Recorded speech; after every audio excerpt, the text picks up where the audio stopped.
¿Cómo están mis alumnos del sexto básico del Colegio Los Leones?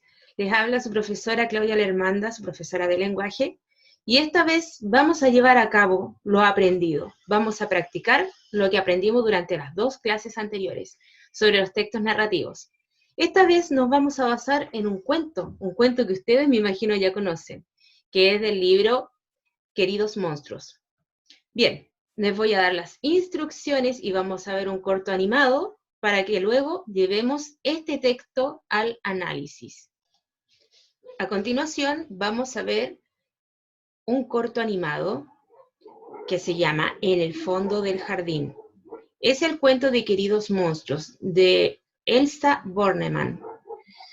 Este cuento es muy cortito, consta de 5 a 6 páginas, lo pueden leer en su libro, pero como ahora necesitamos hacer el análisis, vamos a verlo animado.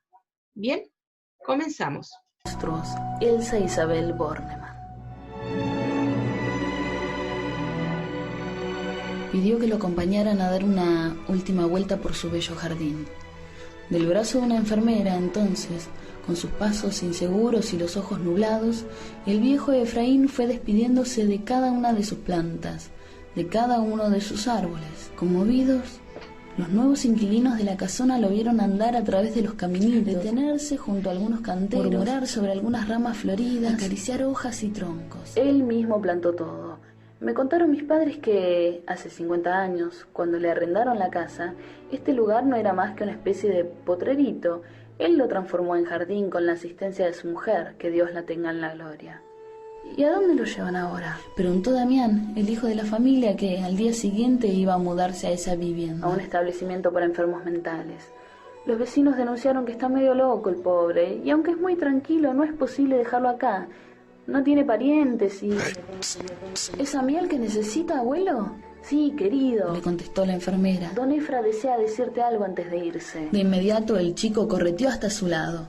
Entonces la enfermera ayudó al viejo a sentarse en un banco de piedra, ubicado junto a una vigorosa y extraña planta que parecía ser su preferida. Va a confiarte un maravilloso secreto.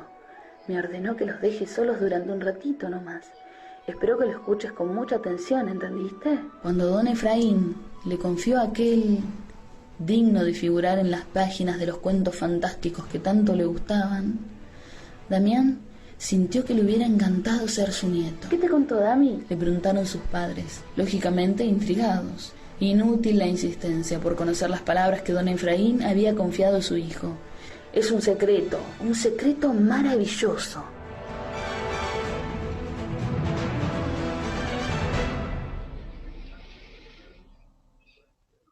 Ya había pasado un mes desde la mudanza del estrecho dos ambientes que ocupaban a partir de su casamiento a la amplia casona, cuando la mamá de Damián descubrió el baldecito de juegos de su hijo que el nene conservaba oculto en el galpón del jardín. Entre las mangueras estaba, tapado con una lona. Se dio cuenta de que el nene lo había escondido intencionalmente al ver el contenido. No pudo reprimir una exclamación de horror al comprobar que el balde estaba lleno de sangre. No hay secreto maravilloso que valga, Damián. Papá y yo estamos furiosos y, aunque nunca te pegamos, te juro que yo misma voy a sacudirte a zapatillazos en la cola hasta que nos cuentes qué significa esa sangre fresca que recolectaste en tu balde. Y de quién es, y para qué diablos la pusiste ahí en el galpón, y por qué. Damián resistió todo lo que pudo. Su ser se rebelaba ante la inminencia de la traición a la promesa que le había hecho a don Efraín.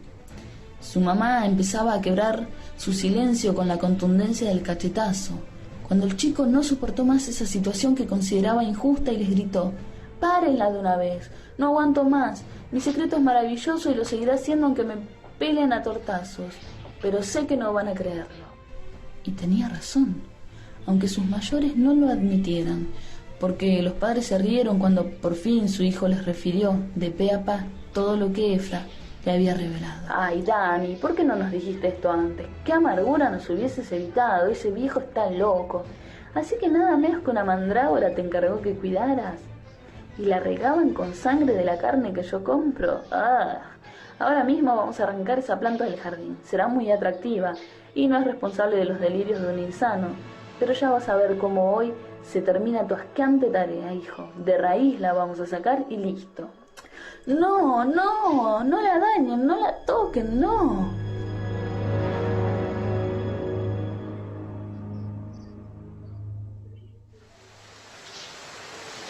La lluvia empezaba a ablandar la tierra como para simplificarles la tarea de remover de su sitio al añoso ejemplar verde.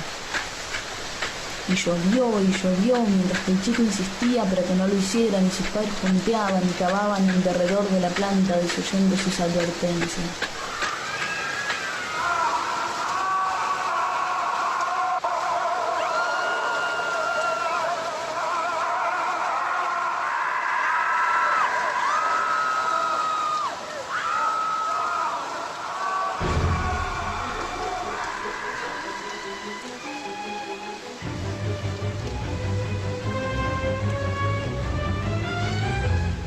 Cuando la policía llegó a la casona y allanó el domicilio, convocada al lugar por el vecindario que se había alarmado al escuchar los gritos de Damián, primero, y otros escalofriantes y no humanos, después, entremezclados con los del matrimonio, se las tuvo que arreglar como pudo ante tamaño espanto.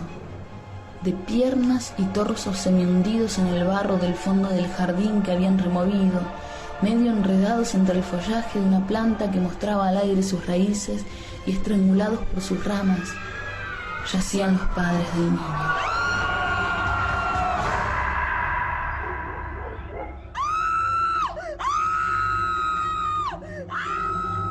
En el fondo del jardín, queridos monstruos, Elsa e Isabel Bornemann.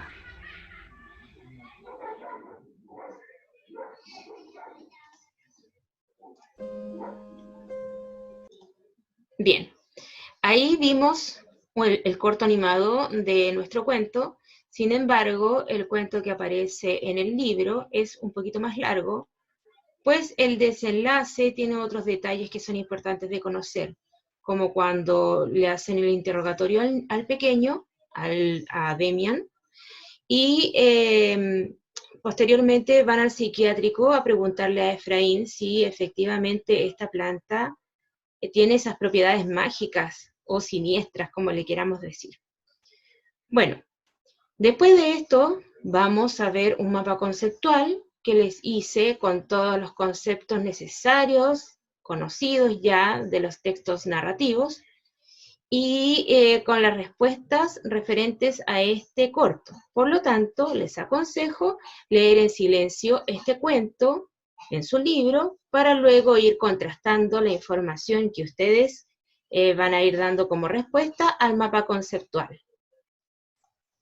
Bien, aquí tenemos el mapa conceptual que contempla los elementos de los textos narrativos. Tenemos a los personajes, tenemos el ambiente y tenemos los acontecimientos o secuencia narrativa. También, otro elemento importante a reconocer es el tipo de narrador. En la primera parte, cuando vamos al análisis de los personajes, vamos a tener que nuestro personaje principal es Damián y Efraín. Nuestros personajes secundarios, el padre y la madre. ¿Por qué son secundarios? Porque ellos ayudan al desarrollo de la historia. Los personajes incidentales, la enfermera, el médico y el comisario. ¿Por qué son incidentales? Porque también están presentes, pero muy poco. Por lo tanto, no interfieren en el desarrollo de las acciones principales. Y los personajes ambientales son los vecinos, puesto que no los vemos, pero sabemos que están ahí. El ambiente físico de nuestra historia es una casa con un gran jardín, con caminitos y canteros, con una planta misteriosa en el fondo. Somos capaces de imaginarlo, ¿verdad? El ambiente psicológico es de suspenso y terror, puesto que al comienzo de la historia, si bien es cierto, se ve normalidad, igual hay un poco de suspenso porque no sabemos cuál es el secreto que Efraín le cuenta a Damián. Y terror, finalmente, porque el hecho de encontrarse con un balde con sangre, para la madre fue impactante. Y después, además que murieran los dos padres por querer sacar la planta, nos produce una sensación de miedo. El ambiente cultural. Es una familia compuesta por dos padres cariñosos y preocupados por su hijo. Estaban siempre atentos a lo que él hacía o pensaba. Cambian su pequeño departamento por esta nueva casa espaciosa. Ellos vivían en un ambiente pequeño. Decía ahí en la definición de ambiente, la descripción, decía que el departamento era de 2 espacios, es decir, muy chiquitito. Y ahora se van a alquilar esta nueva casa muy grande. Tenían muchas esperanzas de pasarlo bien allí. Por lo tanto, iban con una muy buena disposición. Eran una familia feliz. Luego, vamos a la secuencia narrativa. En nuestra situación inicial, conocemos el ambiente, la casa con el jardín, los personajes, Damián, Efraín, los padres y la enfermera. Efraín, el anciano demente, porque se creía que estaba demente, sus vecinos lo decían, cuenta la historia de su casa a sus nuevos inquilinos. Les comenta que esa casa llevaba muchos años allí y que él con su esposa habían hecho el jardín. Y se despide de su jardín para irse a un hospital psiquiátrico en compañía de la enfermera. En el desarrollo, se presenta el quiebre de la situación inicial con la presentación del problema o nudo. ¿Cuál es este problema o nudo? Efraín le cuenta el secreto maravilloso a Damián. Y Damián cumple con su encargo, hasta que su madre lo descubre. Entre ambos padres interrogan al pequeño hasta que él les cuenta la verdad. Y como ellos no querían que su hijo siguiera pensando cosas extrañas, en el desenlace dicen: vamos a sacar esta planta de raíz, lo que provoca la muerte de ambos padres. Damián le cuenta su versión de lo ocurrido al comisario, quien corrobora la historia preguntándole a Efraín. Finalmente descubren que durante el siglo pasado muchas personas murieron ahorcadas allí, lo que según la leyenda dio origen a la planta. Así termina esta historia entonces con ambos padres muertos, Efraín en el psiquiátrico y el pobre Damián con miedo y en estado de shock. Finalmente, otro punto importante de conocer en este texto narrativo es el narrador, que es en tercera persona omnisciente. Este narrador que todo conoce, que sabe cómo piensa y cómo siente el personaje. Y así, con este ejercicio en el que llevamos a la práctica todos los conceptos ya aprendidos y los aplicamos a este cuento, finalizamos los textos narrativos literarios, principalmente hablando sobre el cuento. Espero les haya gustado y nos vemos en una próxima oportunidad.